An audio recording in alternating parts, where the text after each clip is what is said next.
c'est la reine de la mode délicate et poétique, une mode nature et sophistiquée. Et c'est à découvrir tout de suite dans Version française.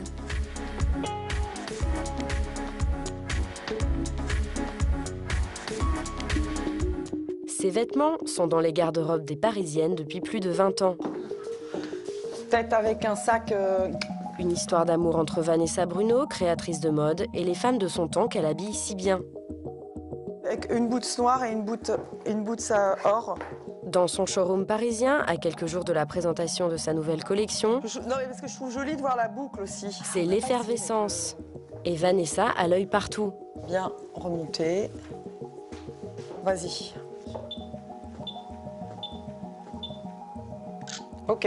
Le shooting photo est pour bientôt, c'est l'heure des derniers essayages. Jusqu'à l'ajustement parfait. Bon, ben Caroline, c'est celle-là qu'on va finir. Et après 20 ans de création, pour Vanessa, j'aime beaucoup même. Ça reste le meilleur moment. C'est une des raisons pour laquelle ce métier est passionnant, et même s'il est très très prenant parce qu'on n'arrête jamais. Mais c'est ce moment-là, on le fait pour ce moment-là. C'est d'arriver tout d'un coup à cette espèce de truc complètement magique où on voit les silhouettes prendre forme, où tout d'un coup on a le plaisir de découvrir des pièces qui arrivent et qu'on met en forme avec d'autres choses. Et tout d'un coup, c'est... Ouais, ça c'est du vrai plaisir. Les vêtements créés par Vanessa Bruno sont à son image. Celle d'une femme active et urbaine, imprégnée d'une délicieuse inspiration folk. Active et dynamique, Vanessa est comme ça.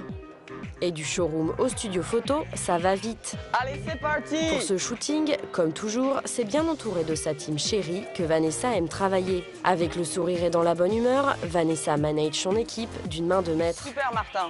Tu fais aussi un bon boulot, Martin, on peut le dire. J'aime bien travailler souvent avec les mêmes personnes, parce que je pense que quand on établit une équipe, on se comprend très vite, et ça c'est très important. C'est pas la peine à chaque fois de réinstaller un nouveau langage, parce que la mode c'est comme un langage, hein. Il faut se comprendre. Son désir d'aller jusque dans les moindres détails va jusqu'au choix de ses mannequins. Ces silhouettes sont très souvent des femmes ordinaires, croisées au hasard de ces rencontres. Le choix du mannequin est très important parce que d'abord, au-delà d'être une mannequin, pour moi c'est une fille, c'est une personnalité, c'est ce qu'elle va dégager tout de suite comme impression qui va donner un sentiment de voilà, j'ai envie d'être comme elle, c'est à ça que je veux ressembler. J'essaye de faire passer d'abord une personnalité avant de faire passer uniquement le côté trop mannequin plat. Typiquement, la Marie est française. Je trouve qu'elle est complètement dans cette lignée de la parisienne.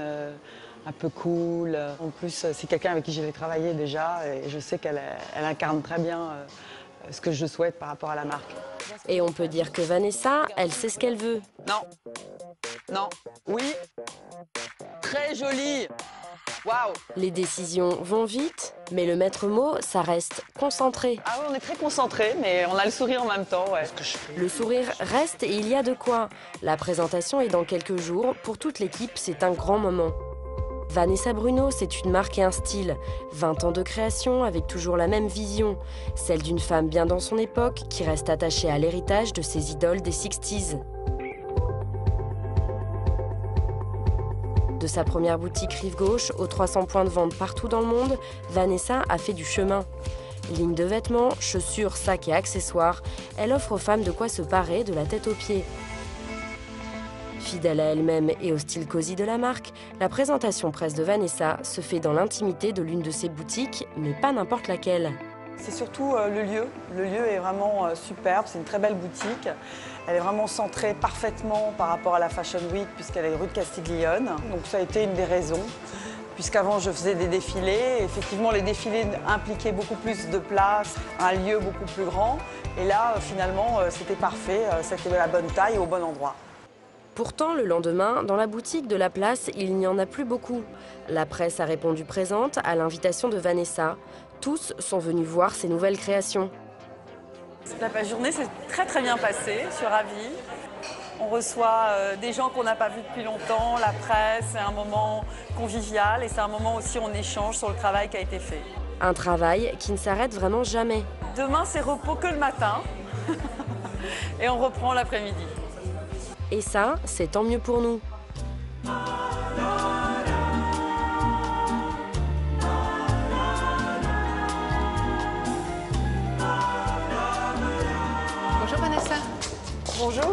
m'a dit que j'allais vous trouver ici.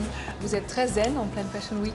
Oui, non, en préparation, juste avant les ventes et juste avant la présentation de la collection. Bon, vous avez le temps pour faire un petit entretien? Absolument, Super, on y va. On y va.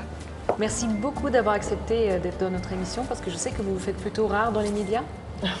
C'est gentil, mais bon, en même temps, l'invitation avait l'air tellement sympathique, j'ai dit allez, oui, on le fait.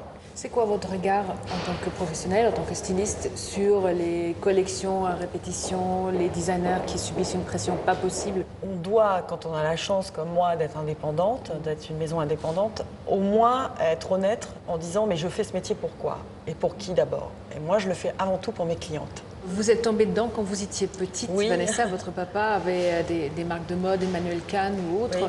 Votre maman était mannequin, danoise. Oui. La biculturalité et puis le fait de naître dedans, ça vous a apporté quelque chose, une envie ou ça vous a donné un élan? Vous vous êtes dit, voilà, je peux faire comme eux? Je pense qu'effectivement, je suis d'une culture cosmopolite. C'est ce que je dis toujours. C'est pour ça que je pense que mes vêtements plaisent aussi, pas seulement en France, mais ils plaisent aussi bien au Japon, aux États-Unis, dans les pays du Nord. Finalement, ce que mes parents m'ont donné, c'est qu'ils étaient les précurseurs, ce qu'on appelait à l'époque du prêt-à-porter. Et finalement, quand je revois à l'époque, il y avait une telle légèreté, il y avait une telle insouciance. Ils abordaient ça, mais vraiment de façon complètement directe. Par rapport à ce qui se passait, il n'y avait pas du tout ce poids du business qu'on a aujourd'hui. Et c'est peut-être cette espèce de fraîcheur que j'essaye toujours de retrouver, en tout cas dans ma conception de mon travail et des collections. À 24 ans, vous aviez 24 ans quand vous avez créé la maison, vous avez commencé avec une espèce de fraîcheur, d'inconscience. Vous dites, voilà, je me lance, j'ai envie de faire ça. Oui. Et puis, boum, vous avez créé le Kaba, qui a fait un tabac incroyable. Ouais. Je pense que dans mon idée, quand je me suis lancée, j'avais besoin de m'exprimer en tant que jeune femme à l'époque sur comment j'appréhende la mode, comment je me vois habillée au quotidien, comment je porte un sac. Et le sac, c'était ça. Le sac Kaba, c'était ça. Il a ce côté finalement qui s'ancre dans la vie active tout en étant ludique. Parce qu'avec ses paillettes, mais tout en étant pratique, avec sa toile, qui est une vraie toile à bateau. Enfin, c'est vraiment et tout. D'ailleurs, je tiens à le dire, c'est très important. Tout est fabriqué en France depuis toujours. C'est vraiment un produit 100% français.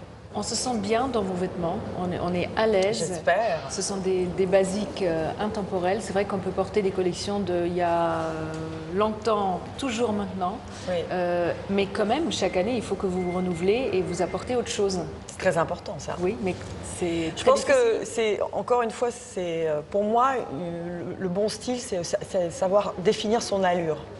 Quelle est votre allure? Les codes qui font que tout d'un coup, la bonne coupe d'une veste, d'un pantalon, d'une chemise qui vous correspond. Donc ça, j'aime travailler.